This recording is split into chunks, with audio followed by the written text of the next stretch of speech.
오늘 엄마가 죽었다. 어쩌면 어제인지도 모르겠다.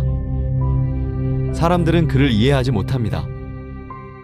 왜 슬퍼하지 않는지, 왜 아무 감정도 보이지 않는지 그 이유를 묻기 시작합니다. 하지만 이상한 것은 그가 사람을 죽였을 때가 아니라 어머니의 장례식에서 눈물을 흘리지 않았다는 이유로 그를 판단한다는 점입니다.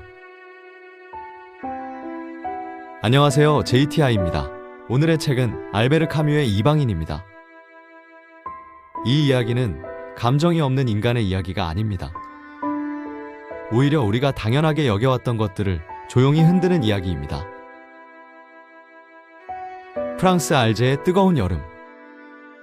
눈을 뜨기 힘들 만큼 강한 빛, 숨이 막힐 듯한 더위. 그 아래에서 모든 감각은 점점 무뎌지고 있었습니다. 바다는 눈부시게 빛났고 파도는 잔잔하게 부서지고 있었지만 그는 아무 감정도 드러내지 않습니다. 어쩌면 느끼지 못한 것이 아니라 너무 많은 감각들이 한꺼번에 밀려와 오히려 아무것도 느낄 수 없었던 것인지도 모릅니다. 더위와 땀, 눈앞을 흔들리게 하는 현기증, 그리고 어머니의 죽음 이후 설명할 수 없는 어떤 감정까지, 그 모든 것들이 그를 짓누르고 있었습니다. 햇살이 칼날처럼 눈을 찌르는 그 순간 그는 주머니 속 권총에 방아쇠를 당깁니다. 머르소, 이방인의 주인공인 그의 행동은 논리적 인과관계가 지배하는 세상에서 일어난 비논리적인 사건입니다. 그는 자신의 행동이 초래할 결과를 계산하지 않고 오직 순간의 감각에 반응합니다. 이는 인간의 삶이 우연과 감각에 의해 얼마나 쉽게 무너질 수 있는지를 상징적으로 보여줍니다. 여기서 카뮈가 말하는 부조리가 드러납니다. 부조리란 의미를 찾으려는 인간의 갈망과 아무런 대답도 하지 않는 세계 사이의 거리입니다. 부조리는 삶을 정직하게 마주하는 유일한 방법이자 카뮈의 문학적, 철학적 세계를 지탱하는 가장 거대한 뿌리이며 핵심입니다. 역설적으로 인생이 무의미하다는 것을 깨달아야만 우리는 사회가 정해준 정답에서 벗어날 수 있습니다. 내일 죽을지도 모른다는 부조리한 운명을 알기에 오늘 이 순간의 햇살과 바다, 사랑하는 사람과의 대화가 더 소중해집니다. 머르소는 이틀간의 휴가를 내고 어머니가 머물던 요양원에 도착합니다. 뜨거운 오후의 열기 속에서 그는 슬픔보다는 피로를 먼저 느낍니다. 관리인은 담담하게 필요한 절차를 설명합니다. 그리고 시신의 얼굴 확인을 위해 관뚜껑을 열어주겠다고 제안하지만 그는 아니오라고 답합니다. 그는 시신 곁에서 관리인이 주는 크림커피를 마시고 담배를 피우기도 하며 밤을 지새웁니다. 어머니가 지내던 요양원의 동료들이 관 곁에서 밤을 함께 지새우기 위해 방으로 들어옵니다. 그들은 모두 검은 옷을 입고 머르소의 맞은편에 앉아 그를 빤히 바라봅니다.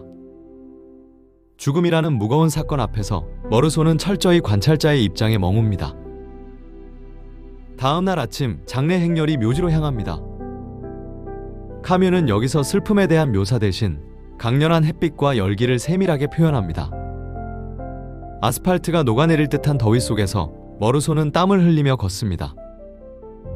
어머니의 각별한 친구였던 노인 페레가 뒤처지며 눈물을 흘리지만 머르소는 그 모습 또한 건조하게 바라봅니다.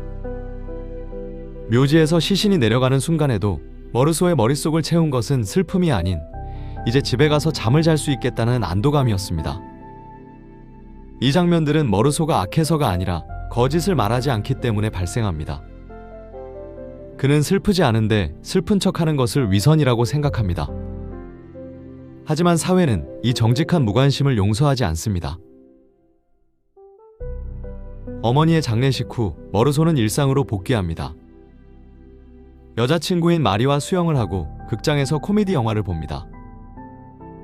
바닷가의 별장으로 초대된 그는 이웃인 레몬과 갈등 관계에 있는 아라빈을 마주하게 됩니다. 모든 감각이 마비될 듯한 뜨거운 태양 아래서 아라빈이 꺼낸 칼날에 반사된 햇빛이 머르소의 이마를 찌릅니다. 한 발, 그리고 다시 네 발. 이 살인에는 명확한 동기도 증오도 없습니다. 법정에서 그는 태양 탓이었다고 사실대로 진술합니다. 이 태양은 인간의 이성으로 설명할 수 없는 세계의 거대한 힘, 부조리를 상징합니다. 논리적 인과관계가 없는 이 살인은 우리가 사는 세계가 얼마나 우연적이고 비이성적인지를 극명하게 드러냅니다. 재판은 찌는 듯한 무더위 속에서 시작됩니다. 그리고 재판의 방향은 살인이 아니라 어머니의 장례식으로 옮겨갑니다. 검사는 요양원 관리인과 원장을 증인으로 세워 머르소가 장례식에서 보여준 행동들을 하나씩 꺼내놓습니다. 그는 시신 앞에서 담배를 피우고 크림 커피를 마시며 눈물 한 방울 흘리지 않았고 어머니의 나이조차 알지 못했습니다. 검사는 머르소에게 인간적인 영혼이 없고 사회의 기본적인 도덕성을 갖추지 못했다고 규정합니다. 처음엔 호기심 어린 눈으로 보던 배심원들은 검사의 격정적인 연설과 증언들이 이어지자 점차 냉담하고 적대적인 태도로 변합니다.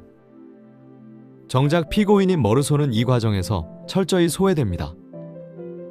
그는 검사가 자신을 영혼 없는 자라고 비난할 때 반박하고 싶은 욕구를 느끼지만 무엇을 말해야 할지 모릅니다. 살인 동기가 태양 때문이라는 정직한 답변은 그를 더욱 비이성적인 사람으로 낙인 찍게 만듭니다. 그는 변호사가 자신을 변호하면 할수록 타인들이 만든 머르소만 남는 것을 알게 됩니다. 그는 재판의 중심에 서 있지만 그저 그 과정을 따라가고 있었을 뿐입니다. 결국 법정은 그가 사람을 죽였다는 사실보다 사회가 요구하는 슬픔의 의무를 다하지 않았다는 이유로 사형을 선고합니다. 머르소는 판결문을 들으며 감정의 동요 없이 그저 법정의 공기가 답답하다는 감각만을 느낍니다. 이 작품은 무언가를 설명하려 하지 않습니다. 대신 우리가 당연하게 여겨왔던 기준을 흔들어 놓습니다. 우리는 슬퍼해야 할 때 슬퍼하고 기뻐해야 할 때 기뻐해야 한다고 배워왔습니다. 그 기준을 따르지 않는다면 정말 잘못된 사람일까요? 아니면 그래야 한다고 배웠기 때문에 그렇게 살고 있는지도 모릅니다. 카뮈의 이방인이 시대를 초월해 읽히는 이유는 우리가 머르소와 같은 면을 공유하기 때문입니다. 우리는 타인의 시선에 맞춰 감정을 연기하며 살아갑니다. 머르소는 끝까지 거짓을 말하지 않음으로써 사회가 받아들일 수 없는 진정한 이방인임을 증명합니다. 이방인은 부조리한 세상에서 자기 자신으로 살아가기 위해 지불해야 하는 대가와 그 투명한 자유를 기록한 이야기입니다. 그리고 카뮈에게 부조리는 비극이 아니라 그럼에도 불구하고 우리는 살아야 한다는 이유입니다. 그래서 그의 작품은 어둡고 허무한 듯 시작하지만 그 끝에는 삶에 대한 긍정이 남아 있습니다. 설명하려 하지 않고 이해받으려 하지도 않은 채 있는 그대로의 세계와 마주하는 용기. 뜨거운 태양도 갑작스러운 죽음도 그저 존재하는 것일 뿐입니다. 머르소의 마지막은 그 지점에서 시작되었습니다. 당신은 지금 당신만의 진실에 얼마나 가까이 서 있나요? 이방인 알베르 카뮈. 좋아요와 구독, 알림 설정은 다음 이야기를 이어가는 데 큰 힘이 됩니다. 지금까지 JTI 북스였습니다. 감사합니다.